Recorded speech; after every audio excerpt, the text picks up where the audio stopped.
Voltamos ao nosso bate-papo aqui pela KTV com os áudios alternativos no canal 21. Romã, qual o time que você torce e se já pitou algum jogo dele? Já falou isso, mas vamos perguntar de novo, Romã. Não, eu torço... Ele torce pro FAG. FAG. Não, na verdade é o seguinte, eu sempre, quando vou responder isso daí, eu jamais em alguma televisão eu falo isso. Até porque eu sempre falo, eu nasci torcendo para um clube, eu nasci amando futebol, com aquele sonho de menino de querer ser um dia. Eu fui me tornar árbitro de forma amadora, aí com 16 para 17 anos, quer dizer, então eu não nasci árbitro de futebol. Agora eu não posso fazer isso já pelos exemplos que nós temos. O Sidraque Marinho pagou a vida inteira, porque numa declaração, lá em Sergipe, ele falou que era flamenguista. Então eu evito de falar isso, não há problema. Agora, quando é no particular, eu acabo falando, até porque eu não nasci árbitro de futebol, eu me tornei, como você também não nasceu. Aí o dono de televisão, nasceu aí um apresentador de televisão, quer dizer, você se tornou da mesma forma. Agora, existe um culto, existe uma situação bastante forte em cima de saber quem é o time do árbitro. Isso é impossível você, na hora que você entrar em campo, quando eu falo, é impossível você entrar em campo e você pensar nisso. Você entra ali, você quer livrar o teu papel, você quer fazer o teu trabalho, até porque isso vai te credenciar para um jogo lá na frente. Que não melhor o seu, né, claro. Eu peço desculpas, mas é uma coisa para me preservar. A coisa que eu estive em Portugal apresentando trabalho em Faro, Extremo Sul, e lá no Congresso, televisões, todos os árbitros falavam, eu sou benfiquista, eu torço para o esporte. Eles falavam abertamente, e foi o árbitro que fez a final disso, fez a cultura. O Brasil ainda não aceita, não dá. Mas na verdade, no fundo, todo mundo sabe que você torce para o Céu Azul, né, que é onde você começou. Não, é um time do bairro de Céu Azul, que é a Associação Atlética Boa Vista. Que eu aguentei você falar no programa já, Eduardo, que você ficava ouvindo lá a rádio. Você falou rádio, mas você falou na Rádio Colmeia, lá ouvindo o Edson na rádio Jogo de Futebol. Com o seu Belarmino Bosco ao pé de uma árvore, assistindo o aspirante, tinha que ter um para assistir, e depois o titular, falecido, o seu Belarmino Bosco, aí ouvindo os jogos pela Guaíba. Beleza, vamos ver. Guaíba, aquele dia ele falou começa. Ô, meu caro Paulo César, porque diz que PC é só aquele que foi. O cara desocupou, né? Paulo César, tudo tranquilo, Paulo César? Você sumiu, cara. Acho que você tinha ido embora porque eu não pagava as contas, Aguinaldo. Ô, meu caro Tony, quando você vem aqui, sabe que é só bucha, né? Não tem como, né? Você é sinônimo de encrenca, né? Tá? Falou encrenca, falou no Tony. Tony, como é que está a situação do Cascavel? Viu um momento ruim, né? Continua aqueles problemas das pendências, veio aqui o Brito outro dia e falou, mas parece que não resolveu nada até agora, né? Como é que está essa situação? Lamentável, né? Toda essa situação aí, a gente que queria que fosse diferente, queria que trabalhar mais tranquilo, queria de repente até tá melhor na tabela, no campeonato, mas da maneira que foi, da maneira que ficou aí no final do Campeonato Paranaense, a maneira que nós começamos aí, que começou desacreditado, e de repente 7 pontos, e agora a gente caiu novamente na tabela e tem alguns problemas para ser resolvido. Penúltimo, né? Penúltimo. Só está na frente do Real Brasil, que não tem nenhum ponto. Né? Hoje, então o ambiente melhorou lá embaixo, desde que foi pago uma parte do salário hoje e a outra parte vai ser efetuada amanhã o pagamento.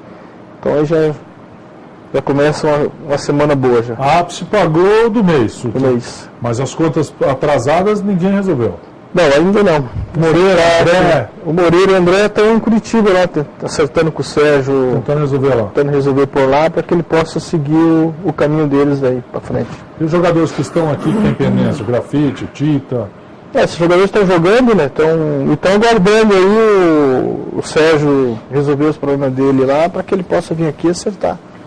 Eu sei que conheceu o Sérgio, sabe a pessoa que ele é, realmente ele se encontra com problema, porque não é do caráter dele, né? Da índole dele, deixar essa situação aí. Eu que já trabalho com ele já há alguns anos, o que eu já vi ele fazer por alguns jogadores ali, jogadores que ele ajudou até construir uma casa, essa coisa toda aí. Então a gente sabe que realmente ele se encontra numa situação difícil. E a gente espera que ele possa resolver o mais rápido possível e possa retornar a Cascavel, como ele fala sempre que no Paranense vai estar aqui, que realmente está até envergonhado até de aparecer. E essa situação, Tony, que enquanto o pessoal prepara ali o compactozinho do jogo para a gente mostrar. E essa situação, por exemplo, que se desenhou com relação a... Olha, vai pagar, não vai pagar, e vai ficar, não vai ficar, o passe desse jogador é do Sérgio, não é do Sérgio, e isso, o que acabou acarretando agora, por exemplo?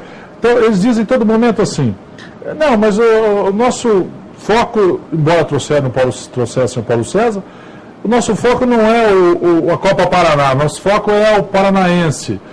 Mas, por outro lado, ele diz assim, não, mas nós precisamos de arrecadação, a gente viu umas fotos, viu umas imagens que tinha público nos jogos, e nós estamos esperando essa arrecadação para ajudar a pagar as contas. Mas daí não vai, é uma contradição, né?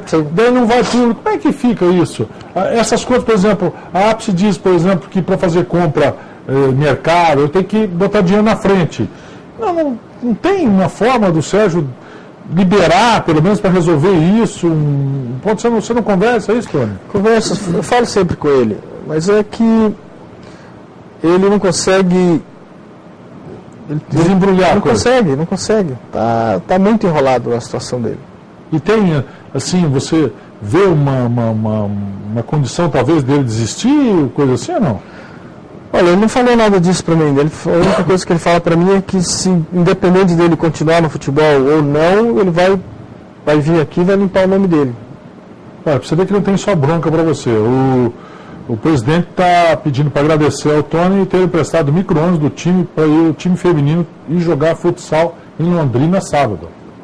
Você não é tão ruim assim, Tony, como pintam. Né, Paulo César? Não é, gente boa. Gente boa, emprestou até hoje. Pagou o combustível também ou só deu o ônibus? Então, o ônibus e o motorista. E o motorista. Mas já é uma ajuda, né? Sim. Já. É frustrante você ter visto, eu sei que até estou respondendo, vou ter que perguntar, né? Você ter visto, por exemplo, o Cascavel naquela situação do Paranaense, classificado ali entre os 8, casa cheia e tal, e ontem ter 100 pessoas no estádio? A gente sabe, veja bem, Jorge. Derruba o cara ou não? Mas a gente sabe que tem potencial, dá para